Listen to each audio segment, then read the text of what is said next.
Hello everybody, my name is Dr. Shadi Arafij. I want to thank you for giving me the opportunity to give you some bullet points for how to make sure your pet is safe in Las Vegas, Nevada. I am a New York transplant and I absolutely love living here, but it does come with its own potential perils if you're not aware of them. Just some background, I am a board certified veterinary surgeon. I focus mostly on dogs and cats in the operating room, but now I'm the owner of Vet Triage. Vet Triage is the one and only full-on video platform. It's a video vet with only veterinarians available 24/7 for any species globally. And so now we're up to about 26, 27 different animal types. We're over 10 different countries, and we're helping folks who don't have access to care try to figure out whether or not they have a true medical emergency, and if they do, find the nearest emergency room. If it's non-emergency, how can we help make things better until your vet can see you again? And a lot of these issues that you're going to potentially find in Las Vegas with your pet living here can actually be handled with Vet Triage vets, or at least to some degree managed as far as what level of severity you're dealing with. First and foremost, number one, the obvious, the weather. It's very hot here, especially in the summertime. And a lot of our pets don't really realize how active or inactive they should be in the heat, especially if you're an outdoors person or if you have a dog that likes to be outdoors, a very active canine. You want to make sure you have plenty of water around for that pet, especially those dogs that just go a mile a minute and don't really have any way of stopping themselves. They love it so much. But next thing you know, they're overheating, and the last thing you want to do is deal with a dog who's in heat stroke. That is a very, very dangerous and potentially quickly fatal condition. So have plenty of water around, not just for you, but also for your dog. Second issue with the heat again, we're looking at sunburn.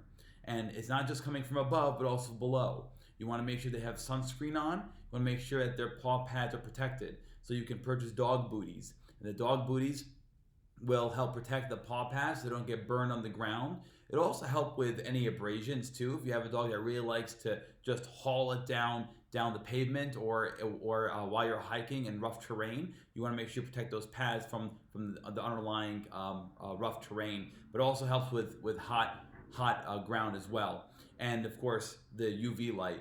So there's plenty of companies out there that make sunscreen for dogs and cats that are safe and effective for them. The areas of concern when you're looking at in general for sunburn are going to be the bridge of the nose, the tips of the ears, and then wherever they don't have a lot of hair, especially on their belly, their underside.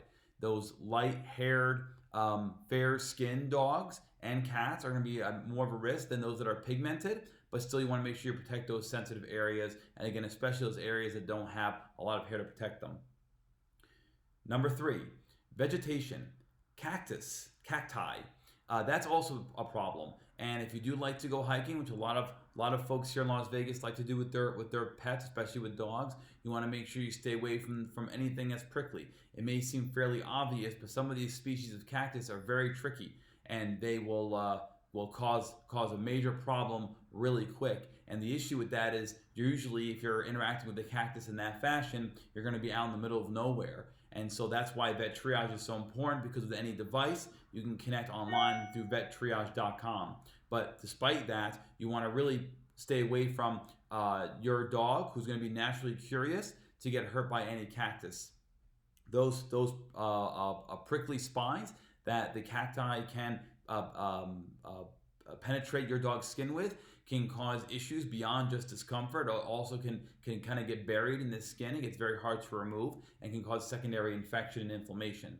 So you want to make sure you avoid cacti. And if you do run into that problem, give us a video call, Vet Triage, and we'll help with that as well. But that's an easily preventable issue. But depending on the terrain, it could be really hard to avoid. Fourth thing you want to look into, rabies vaccination. So we do have wildlife here. It can happen. Most wildlife, fortunately, are very shy. They're very scared of human beings and your pets, especially dogs. So they're not going to come out in plain sight unless there's something inherently wrong with that wildlife. So rabies is a virus that's zoonotic, so it can spread from animal to people, and it is only found in mammals. And those animals, those mammals that are infected with the virus can act rather erratically. And so that makes them not so shy anymore. It can make them really seemingly friendly or personable or even outwardly aggressive. And those wildlife, coyotes, wolves, dogs, they are going to then interact with you and your dog in situations that they normally would not interact with you under. So rabid animals are going to be much more forthcoming.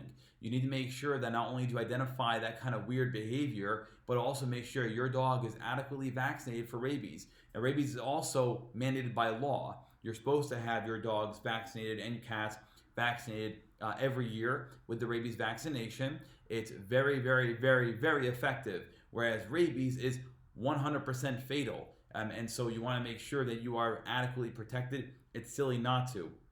That being said, let's say you have a dog that's vaccinated for rabies, but you get in trouble with some wildlife and there's there's a scuffle. Obviously, you want to contact the veterinarian immediately, and you may need to get post-exposure vaccines as well for your dog. But the chance of survival is higher, or at least the chance of having an active rabies infection is lower, I should say, if you already are vaccinated for rabies.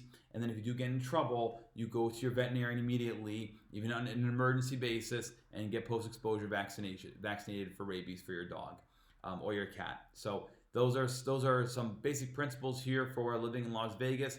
There are many other things we could review, of course. Those are the more common ones that I end up seeing. And so there it is. Any issues at all, vettriage.com, happy to help any species.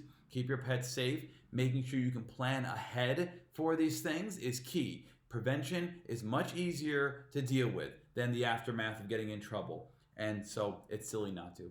Thank you so much. I'm Dr. Shadi Arafij. I appreciate the opportunity. I hope I answered any questions you may have, and feel free to reach out anytime. Thank you.